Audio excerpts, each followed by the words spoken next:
देख रहे हैं इन डार्क राजकुमार के साथ। तो चलिए पढ़ते हैं आज की कहानी की ओर। दोस्तों, मेरा नाम रजनीश है और ये घटना मेरे साथ उस वक्त घटी थी जब मैं अपने पूरे परिवार के साथ अपने गांव के लिए रवाना हुआ। दरअसल हम लोग शहर में रहते थे, लेकिन दादा दादी से मिलने की इच्छा ने हमें हमारे गांव पिपराली जाने पर मजबूर कर दिया। और उसके बाद हम लोगों ने दूसरे ही दिन अपने गांव जाने का प्लान बना लिया। हमारे प्लान में कुछ इस प्रकार से था कि सबसे पहले हमें बस स्टैंड पर पहुंचकर रेलवे स्टेशन पर जाना था और फिर स्टेशन से अपने गांव के लिए रवाना होना था। वैसे तो हमारा सफ़र दिन में ही होने वाला था, लेकिन दिन की भागदौड़ की वजह से हमने अपने सफ़र को रात में ही शिफ्ट कर दिया। उसके बाद रात भी हुई। उस शाम के लगभग 8 बजे हम बस स्टैंड पर पहुंचे। पहले हम बस स्टैंड से बस पकड़कर रेलवे स्टेशन के लिए रवाना हुए। उसके बाद जब हम रेलवे स्टेशन पर पहुंचे तो हमने देखा कि ट्रेन अपने निर्धारित समय से बिल्कुल सही चल रही थी। अब ट्रेन आने वाली थी। उसके बाद हमने भी अपनी टिकट कटवा ली और ट्रेन के आने का इंतज़ार करने लगे। और आखिरकार ट्रेन स्टेशन पर पहुंची गई। ट्रेन स्टेशन पर पहुंची तो हम सभी ने पूरा का पूरा एक ट्रेन का डिब्बा किराए पर ले लिया था। यानी कि पूरे परिवार के साथ हम जाने वाले थे। उसके बाद सभी आराम से अपने अपने सफ़र को एंजॉय करने लगे। अभी हम लोग अपने सफ़र को एंजॉय कर ही रहे थे कि संदीप ने कहा, अरे चाचा, वो देखो ना, वो औरत वहाँ पर क्या कर रही है। और उसके बाद जब मैं भी उस तरफ देखने लगा तो मुझे वहाँ पर कुछ भी दिखाई नहीं दिया। तो मैंने संदीप को कहा, अरे बेटा, कौन सी औरत? मुझे तो वहाँ पर कोई भी नज़र नहीं आ रहा है। और फिर मुझे लगा कि संदीप मुझसे मजाक कर रहा है। खैर, अब धीरे धीरे रात काली हो रही थी। चारों ओर अंधेरे ने अपना रंग जमा लिया था और चारों ओर डरावना माहौल बन चुका था। हमारा पूरा परिवार आपस में बातें करते हुए अभी सफ़र को एंजॉय ही कर रहे थे कि अचानक सभी को एक साथ भूख लगने लगी। हम लोग किसी ढाबे का इंतज़ार करने लगे। फिर कुछ देर बाद हमने देखा कि ट्रेन एक छोटे से रेलवे स्टेशन पर रुकी हुई थी। हमारे पास तो यही मौका था नीचे उतरकर थोड़ा खाना खाने का। उसके बाद मैं वहीं पर उस स्टेशन पर नीचे उतर गया और किसी की तलाश में इधर उधर घूमने लगा। फिर मुझे समोसे और कचौरी वाला दिखा। उसके बाद मैंने वहाँ से कुछ खाना खरीदा, मगर उस समोसे और कचौरी वाले ने मुझे कहा, भाई साहब, आप जिस बोगी में बैठे हैं ना, वह बोगी बिल्कुल भी ठीक नहीं है। मुझे उसकी बातें बिल्कुल भी समझ में नहीं आई। मैं उसकी बातों को अनसुना करके वापस बोगी में लौट गया और फिर हम लोग एक साथ बैठकर खाना खाने लगे। अभी हम लोग आराम से खाना खा ही रहे थे कि अचानक से हमें किसी बच्चे की चिल्लाने की आवाज़ आने लगी। उसके बाद मैं और दीपक उस तरफ पहुँचे, लेकिन वहाँ पर उसे कोई भी नहीं दिखा। फिर दीपक ने अचानक से अकेले ही बोलना स्टार्ट कर दिया। मुझे दीपक की बचकानी हरकतें समझ में नहीं आई कि आखिर वह करना क्या चाहता है, क्योंकि जब मैं वहाँ पर पहुँचा तो मुझे कुछ भी दिखाई नहीं दिया। उसके बाद मैंने दीपक को डांट लगाई और कहा कि तुम्हारी वजह से यहाँ पर सारे बच्चे डर रहे हैं, तुम अकेले अकेले किससे बातें कर रहे हो। तभी दीपक मुझे एकदम से बोल पड़ा, अरे अंकल, वो आंटी है ना, वहाँ पर बैठी हुई हैं, उनको भी भूख लग रही है। मुझे दीपक की बातें बिल्कुल भी समझ में नहीं आई। फिर मैंने सोचा कि वह बच्चा है तो मजाक कर रहा होगा, और यही सोचकर मैंने दीपक को उसकी बर्थ पर लिटा दिया। रात के करीब 11 बज चुके थे। चारों ओर अंधेरा छाया हुआ था और तभी अचानक से मेरे कानों में एक आवाज़ आने लगी। आवाज़ किसी के रोने और बहुत ही ज़ोरों से चिल्लाने की लग रही थी। जब मैं उस आवाज़ का पीछा करता हुआ एक बोगी में दाखिल हुआ तो मेरी आंखें एकदम से खुली की खुली रह गईं।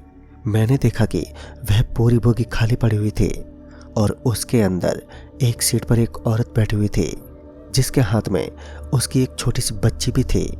उसके बाद मैं उस औरत के करीब पहुंच गया और जब मैंने उसको अपना हाथ लगाया तो मैं एकदम से चिल्लाने लगा, क्योंकि इस बार मैंने देखा कि जैसे ही मैंने उस औरत को हाथ लगाया तो उसकी मुंडी एकदम से नीचे गिर गई, यानी कि उसकी गर्दन एकदम से टूट गई। फिर मैं जल्दी से अपने बर्थ की तरफ भागा, लेकिन अचानक से मेरा पैर किसी चीज़ में अकड़ गया। जब मैंने अपने पैर की तरफ ध्यान दिया तो मैंने देखा कि मेरा पैर कहीं पर फंस गया था, जिस वजह से मैं हिल भी नहीं पा रहा था। इतना देखते ही मैंने तो जोर जोर से चिल्लाना शुरू कर दिया, लेकिन उस वक्त मेरी सांसें बहुत तेज होने लगी। मेरा पूरा शरीर पसीने से तरबतर हो चुका था। मैंने बहुत ही जोर से चिल्लाना शुरू कर दिया और यही वजह थी कि शायद मेरी आवाज़ मेरे परिवार वालों के कानों में पड़ गई। फिर अचानक से वहाँ पर मेरी मम्मी भागती हुई आई और उन्होंने देखा कि मैं एक सीट के पास अकड़ कर खड़ा था। तभी अचानक से मुझे महसूस हुआ कि अब मेरा पैर बिल्कुल सामान्य हो चुका है। और सच में उस वक्त मैं एकदम सामान्य हुआ, लेकिन यह कैसे हो सकता था? इतनी जल्दी वह कटा हुआ हाथ इतनी जल्दी कहाँ गायब हो गया? मैं यही सोचते हुए जोर जोर से चिल्लाते हुए अपनी बोगी के अंदर दाखिल हो गया। पहले तो मैं दीपक के पास पहुंचा और मैंने दीपक को कहा, बेटा उस औरत के हाथ में कोई बच्चा था? तो उसने मुझे कहा, हाँ अंकल। उसके बाद दीपक ने मुझे वह सब बातें बताई जो कि मैंने उस औरत के अंदर देखी थी, यानी कि इस बोगी में कुछ बहुत ही बड़ी गड़बड़ थी। तभी मेरी मम्मी मेरे पास आई और बोले, अरे बेटा ज़रूर ये तुम्हारा कोई वहम होगा। इतना बोलकर मेरी मम्मी वहाँ से चली गई। मेरी पत्नी काव्या वहाँ पर आई और फिर हम दोनों बात करते करते आराम से सो गए। मैं उसकी खूबसूरती में अब यह भूल चुका था कि वह कौन औरत थी और कौन नहीं। अभी मैं एक रोमांटिक मूड में था, लेकिन तभी एक बार फिर किसी बच्चे के रोने की आवाज़ जिसने मेरे अच्छे मूड को ख़त्म करने का काम किया। अब मैं गुस्से से तिलमिला उठा। मैं तुरंत ही ऊपर की सीट से नीचे उतरा और चारों तरफ घूमने लगा कि आखिर कौन है जो बार बार मुझे परेशान कर रहा है, लेकिन मुझे कोई नहीं दिखा। फिर अचानक से मुझे दीपक की चीख सुनाई देने लगी। अब दीपक को क्या हुआ, और मैं यही सोचते हुए उसकी सीट के पास गया, लेकिन मुझे कोई नहीं दिखा। लेकिन फिर अचानक से मुझे दीपक की चीख सुनाई देने लगी। अब दीपक को क्या हुआ, मैं यही सोचते हुए उनकी सीट के पास गया तो मैंने देखा कि बाकी बच्चे तो आराम से सो रहे थे, लेकिन दीपक वहां पर मौजूद ही नहीं था। तभी मैंने देखा कि दीपक आराम से खेल रहा था। उसको अकेले खेलता देख मुझे कुछ भी समझ में नहीं आया और मैं तुरंत उसके पास पहुंचा। दीपक को पकड़कर वहां से लाने की कोशिश करने लगा। अभी मैंने दीपक को पकड़ा ही था कि अचानक से मुझे जोर से किसी के अपने पेट पर चोट महसूस हुई। वह इतनी जोर की थी कि अचानक ही मैं तो पीछे की तरफ खिसक गया और फिर नीचे गिर पड़ा। और उसके बाद जब मैं उठा तो मैंने देखा कि वहां पर मुझे ना ही तो दीपक नजर आ रहा था और ना ही कोई और। मेरी तो सांसें एकदम से ऊपर नीचे हो रही थी कि मुझे समझ ही नहीं आ रहा था। उसके बाद मैं तुरंत ही वहां से निकलने लगा, लेकिन जब मैं पीछे मुड़ा तो मैंने देखा कि अब वह औरत अपनी गर्दन को नीचे झुकाए मेरे सामने खड़ी थी। अब उसका भयानक चेहरा भी मेरे आंखों के बिल्कुल सामने था। उसकी हड्डियां ही मुझे नजर आ रही थी। उसके मुंह पर ना ही तो खाल थी और ना ही मांस। उसका पूरा शरीर जो हड्डियों का जमावड़ा लग रहा था। और तभी अचानक से मुझे पीछे से किसी ने अपना हाथ लगाया और जब मैं पीछे की तरफ पलटा तो मैंने देखा कि पीछे की तरफ से तो कोई और नहीं बल्कि दीपक ही था। मैंने दीपक को देखकर अपने अंदर थोड़ी हिम्मत जुटाई और मैं धीरे धीरे वापस सामने पलटा। मेरा दौड़ता हुआ खून एकदम से जम गया, जो कि इस बार मैंने देखा था कि दीपक अपने बर्थ पर आराम से सो रहा था। मेरी सांसें उखड़ने लगी थी क्योंकि दीपक तो अभी अभी मेरे पीछे था। फिर ये मेरे साथ क्या हो रहा था, ये सब तो मुझे कुछ भी समझ में नहीं आया और अब मेरी आवाज़ मेरे मुंह से निकल ही नहीं पा रही थी।